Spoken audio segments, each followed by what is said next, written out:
Hello guys, welcome to my channel Code and Chill. Today we will be learning about random number generator program in Python and how you can generate your own random numbers using only two lines of code. So let's get started.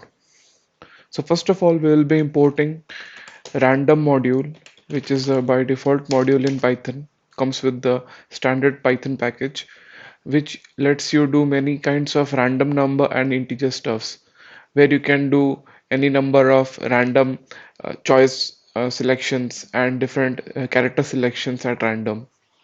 So let's generate and print the random number. So random dot randint. This method specifically works for random integer, and now we need to provide a range, a starting index and an ending index for it to choose from. It will randomly pick integers within this 0 to 100 range.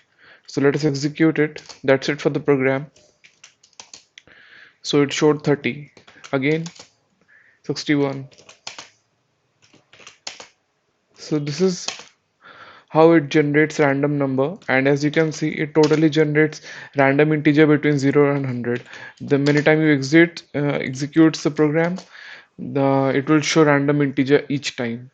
So that's it for the code, and you learned how you can generate random integers using the random module in Python. So if you like this video, please like and subscribe. Thank you.